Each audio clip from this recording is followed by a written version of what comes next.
Antes da gente chegar na criação do Politize, vamos falar sobre você. Essas questões de ser muito engajado politicamente, socialmente, Uhum. quando é que você descobriu isso? Sempre foi algo muito natural em você ou chegou um momento determinante para isso? Não, não foi natural. Eu cresci numa família que política não se discutia muito, não era um tema de grande interesse, e eu só fui despertar isso quando eu estava na faculdade. Eu estudava administração na Universidade Federal de Santa Catarina e eu fui presidente da Confederação Nacional de Empresas Juniores, que era um movimento de formação Uhum. de universitários para o mercado de trabalho, para o empreendedorismo.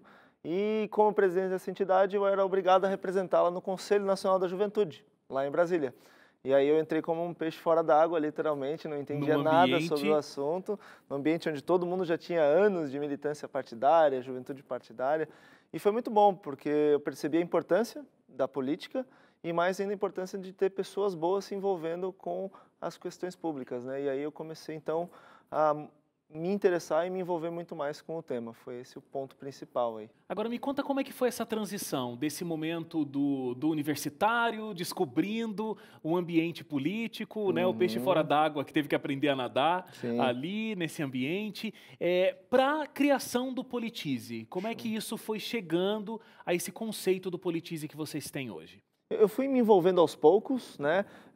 Ajudei na campanha de um candidato a deputado estadual cujos valores eu acreditava.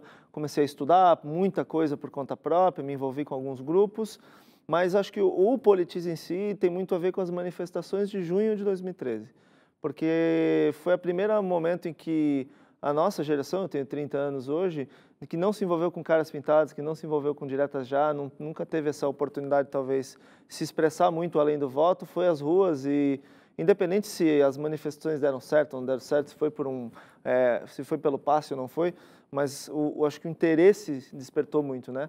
E aí que eu comecei a pensar, bom, como que eu posso contribuir, né, com os meus talentos, com as minhas capacidades, com as minhas energias, para também ajudar a fazer isso acontecer. E aí foi quando eu saí de uma carreira de empresário na área de comunicação, eu vendi a minha parte nas empresas aos meus sócios e resolvi seguir uma carreira voltada para empreendedorismo social e para as questões públicas. Então esse foi mais ou menos um momento de transição ali em 2014 que eu mudei bastante a minha vida em função disso.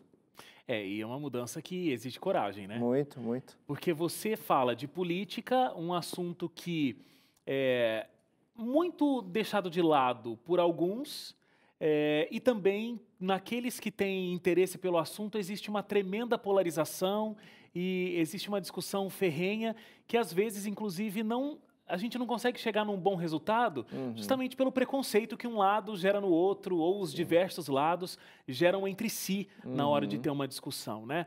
E o trabalho do Politize é justamente alinhar o que é conhecimento político à educação, né? Vocês exatamente. aliam essas questões para desenvolverem as ações do Politize, que até é mais do que um site, né? Mas o carro-chefe, eu acredito que seja o Exatamente, site. exatamente. O portal, ele tem tudo o que a gente faz tem essa missão de fortalecer a cultura democrática e que as pessoas consigam, mesmo não concordando, conviver em diálogo, em respeito e entender que faz parte da democracia o contraditório, a disputa, as diferenças de visão, mas que para isso ser saudável há necessidade de a gente conseguir respeitar essas diferenças, né?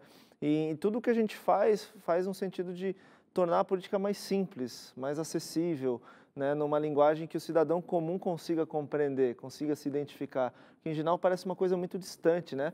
É engraçado que a gente vive numa democracia representativa, mas 94% dos brasileiros não se sentem representadas pelas pessoas que eles mesmos elegeram.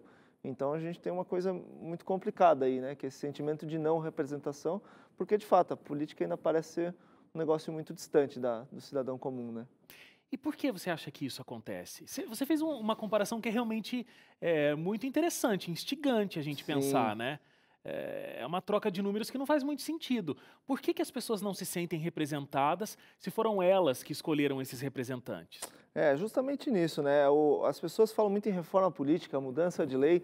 A minha opinião pessoal, e é o que a gente também acredita no Politize, a nossa democracia formal vai muito bem, obrigado. Inclusive tem um estudo anual da The Economist Intelligence Unit que faz o ranking das democracias. O Brasil vai mal, como em muitos rankings, mas o que é interessante desse estudo e dialoga muito com muitas outras referências é que não é um problema formal, não é um processo eleitoral, não são a quantidade de partidos, a liberdade de expressão, a gente tem isso, né? Mas é o cidadão não saber, não entender como o sistema funciona, não conseguir diferenciar A de B, não saber como acessar esse mundo, né? Então, e isso acontece muito porque a gente não é educado para isso, né? A gente não tem uma educação que nos dá a condição de participar desse jogo, desse contexto, seja como cidadão, seja como candidato. Então, é natural que isso aconteça, porque se não há uma educação já desde a infância para que as pessoas entendam a importância, primeiro, e saibam como participar, a consequência é óbvia, né? Isso vai acontecer invariavelmente. E o que 2013, na sua opinião, as manifestações que começaram em 2013 e teve o seu forte ali naquele ano, o que elas influenciaram para essa retomada das discussões políticas no Brasil? Naquela época usava-se a expressão que o gigante acordou, né? Sim. Você concorda? Ele acordou mesmo? Ele estava dormindo? Ele continua tirando um cochilo hoje? Como é que esse gigante se encontra? Meio que espreguiçando ainda na cama, né? É um pouco difícil isso, né? Não se muda a cultura em 3 ou 4 anos, né? A gente sabe que leva muito tempo para mudar a cultura de uma nação, né?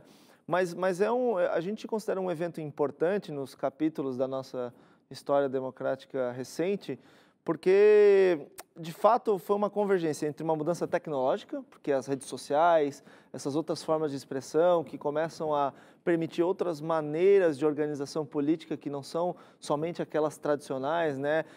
A do sindicato, a do partido, a da movimento estudantil, cria outras formas de expressão, o que é importante. E também foi um momento onde muita gente que achava realmente, entendia que política era depositar um voto numa urna a cada 2 anos, começou a sentir que ali havia uma outra forma, outras formas de se expressar, de se fazer ouvir. Então, a gente não necessariamente faz uma avaliação se isso foi bom, se a consequência, o balanço geral foi positivo, mas é positivo que as pessoas tenham mais interesse. O importante é a gente conseguir canalizar agora esse interesse para uma cidadania que respeite os valores democráticos, se não seja canalizado para o ódio, para a hostilidade, para essas outras formas de manifestações que não são muito saudáveis, né, para a democracia. Eu acho que foi realmente uma grande surpresa para a sociedade brasileira de um modo geral. Eu lembro que nessa época eu apresentava um programa que era ao vivo e diário, e a gente tinha módulos de notícia nesse programa. E a gente estava lá no nosso programa, notícias do dia a dia, de repente aquela movimentação enorme que chocou todo mundo. A impressão que se tinha quando se discutia política naquela época era: os jovens de hoje são realmente muito diferentes daqueles jovens da década de 60, que lutaram para conquistar muitas coisas no Brasil, né? Sair de um período de extrema ditadura e tudo mais. Não, hoje esse jovem está dormindo, ele não passa pelas mesmas questões que outras gerações passaram e tudo mais. Então, essa surpresa foi interessante e desencadeou esses aspectos que a gente está conversando. Agora, o que eu acho que ainda realmente a gente precisa avançar muito, talvez por isso você falou que o gigante está se espreguiçando ainda, e o Politize tem um papel importante nisso, é que a gente realmente saiba o que está acontecendo e a gente consiga ter uma análise profunda, politicamente falando. Porque até em outras manifestações que foram surgindo, a gente tinha gente gravando vídeo, as pessoas não sabiam por que ela estava lá, Sim. Se era uma manifestação pró-direita, pró-esquerda, contra quem, a favor de quem, mas elas estavam lá. Não, a gente está aqui se movimentando. Então parecia mais uma manifestação do carnaval, que é muito comum no Brasil, do que uma movimentação política, né? Exatamente. Não, a gente percebeu que para muitas pessoas foi meio que um efeito manada, né? Tá todo mundo Efeito manada. Vamos junto, enfim. De fato, né? A gente tem isso. Eu brinco assim, Wagner, que é o seguinte, ironicamente, o nosso despreparo para a democracia é o que tem de mais democrático no Brasil. Porque... Explica, por favor. Porque assim, não importa se você é negro, branco, pardo, mulher, homem, se você acredita em A, B ou C, se você é morador do Nordeste, do Sudeste, do Sul, não importa se você é rico, não importa se você é pobre e, infelizmente, não importa muito se você tem uma alta escolaridade e se você nem sequer concluiu os seus estudos. porque o nosso nível de entendimento não tem a ver com esses fatores, né? Eu ouso dizer que um aluno de uma das melhores escolas particulares de ensino médio de São Paulo vai saber tanto ou menos que o jovem de periferia que às vezes teve que largar os estudos porque teve que trabalhar, porque engravidou. Até ouso dizer, a minha experiência talvez mostra um pouquinho, quando eu converso com pessoas com essa diversidade, que esse segundo, às vezes, entende mais o que é a política, porque ele usa o serviço público, que não atende necessariamente a necessidade dele. Ele pega o transporte público, ele sente a insegurança na comunidade, que muitas vezes não tem, né, o Estado presente. Então, assim, o nosso problema de cultura e de preparo para a política não é só um problema que tem a ver com classe ou com nível educacional. E isso é muito ruim, né? É ruim, claro, que hajam desníveis, mas é pior ainda quando todo mundo está num nível muito baixo, né? Assim, exagerando, claro, mas então isso é um problema muito grande no Brasil, né? E a gente precisa começar a tratar ele. Você citou um dado, né? A gente tem mais de 90% da população não se sentindo bem representada. Uhum. É um número altíssimo as pessoas que relacionam essa não representatividade com a corrupção. Uhum. E devido a essa extrema corrupção que a gente vive na política nacional, a gente tem, né, um ex-presidente preso, a gente tem 2 impeachments na história do nosso país, embora um renunciou antes de que esse fato consumasse, mas seria um impeachment, seriam, né? São 2 impeachments na nossa história. A gente tem outros políticos que a gente vai vendo as notícias e também deveriam estar presos já, mas ainda isso não aconteceu. Então, todo esse processo que a gente vive, você acha que ele também é um fator que desmotiva as pessoas a procurarem entender mais sobre política? Eu acho que desmotiva, é uma descrença generalizada, né, uma insatisfação muito grande, mas uma coisa que é importante, antes de entrar no caso do Brasil, não é só no Brasil. Esse sentimento de falta de representação, ele veio crescendo ao longo dos últimos tempos, especialmente nas últimas décadas, porque a democracia, como ela foi pensada, representativa, ela é um sistema de freios. Então, acho que essa insatisfação, antes mesmo da corrupção, é uma insatisfação com a demora, com a falta de resposta ao anseio. E que, infelizmente, aí somado a uma cultura que é histórica também nossa, de ver o público muito como o privado, né? Que, assim, e não é só dos políticos, é isso que as pessoas têm que entender, é uma cultura que é do cidadão comum, né, que quando ele tem a oportunidade de passar na fila de um atendimento num serviço público de saúde, ele passa, se ele tem a oportunidade de sonegar um imposto, ele sonega. Exatamente. Então a gente tem que entender que essas pessoas, embora elas não se sintam representadas, elas reproduzem alguns desses comportamentos na Corruptos. sua pequena esfera. Sim, que acaba sendo, dentro de uma interpretação mais rígida, pequenas corrupções. Então, eu questiono muito esse sentimento de falta de representação, porque, de fato, nós estamos reelegendo-os muitas vezes, né? Então, é complicado. Por isso que eu falo que a lei de ficha limpa, a lei de não sei o quê, ok, mas não resolve, porque não deveríamos ter que criar uma lei para a gente não reeleger alguém que foi condenado. Isso deveria ser algo óbvio, né? Exatamente. É aí que eu falo a questão da cultura versus a formalidade, né? E é interessante que esses fatores que eu citei, você acrescentou aqui, eles desmotivem, porque já que existe esse problema estrutural, e você disse muito bem, não só no Brasil, mas em outros países, agora no Brasil nos atinge muito mais fortemente, né?